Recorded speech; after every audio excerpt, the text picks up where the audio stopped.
आज अचानक परिस्थितियां कैसे बनी सर? आज अचानक कैसे परिस्थितियां बनी सर? नहीं, परिस्थितियां ऐसी नहीं है। अब ये चीज तो जग जाहिर है, दिख रही है कि जो आज परिस्थितियां प्रदेश के अंदर या यहाँ बनी है। मगर मैंने यही कहा है कि कुछ ऐसे इश्यूज है, कुछ ऐसी चीजें हैं जिनको एड्रेस करना बहुत आवश्यक है, बहुत जरूरी है।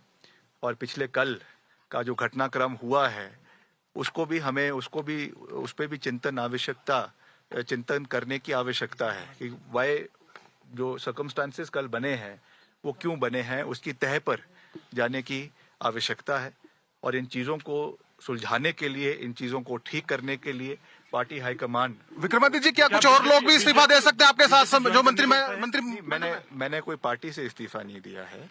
मैंने मात्र जो है वो मंत्रिमंडल से इस्तीफा दिया है। और मंत्री भी इस्तीफा दे सकते हैं क्या सर? वो उनका देखिए, ये कोई प्रेशर टैक्टिक नहीं है, ये कोई वो चीज नहीं है। ये मैंने एक स्वाभाविक रूप से अपनी आत्मा को सुनते हुए ये निर्णय लिया है। इसका कोई भी राजनीतिक दृष्टिकोण से इस चीज को नहीं देखना की आवश्यकता नहीं है।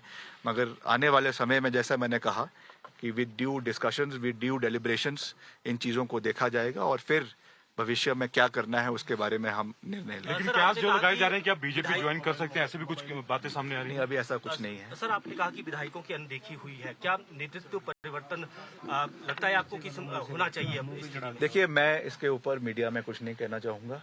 पार्टी हाईकमान के हमारे ऑब्जर्वर्स यहाँ पर आ रहे हैं और ऑब्जर्वर्स ये निर्णय लेंगे कि क्या होना है। मुझे जैसा मैंने कहा कि मुझे पता है कि मुझे लक्ष्मण रेखा को कहाँ पे जो है वो रोकना है। विक्रमादित्य जी, आपने लक्ष्मण रेखा पहचानी, क्या कुछ और विधायक भी ऐसा महसूस कर रहे हैं? आपको लगता है कि फीडबैक तो आप लेते ही रहते होंगे, मिलते रहते? मैं किसी के बारे में नहीं कह सकता हूँ।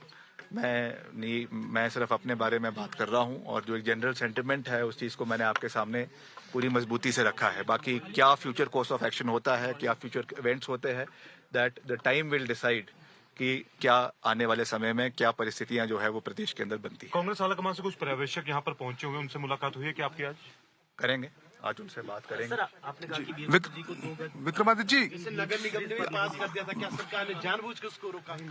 वहाँ जगह तो नगर निगम ने मैं नहीं कह सकता हूँ कि क्या कारण थे या क्या कारण नहीं थे। वो जो है वो कारण जो है वो वही कहेंगे कि किस कारण की वजह से ये हुआ है। मगर ये मैं जरूर कह सकता हूँ और पूरी मजबूती के साथ कह सकता हूँ कि मैं बहुत आहत हूँ कि इस तरीके की जो घटनाक्रम हुए हैं वो एक अच्छी टेस्ट के अंदर नहीं हुए। सर, क्या बीजेपी कह रही है हम सरकार बनाएंगे, सरकार बदल देंगे, आपको उनके दावे में कितना दम लगता है? वो उनकी अपनी बात है, मैं उस चीज पे नहीं कहना चाहता हूँ। जो मैंने कहना था वो मैंने स्पष्ट रूप से कह दिया है।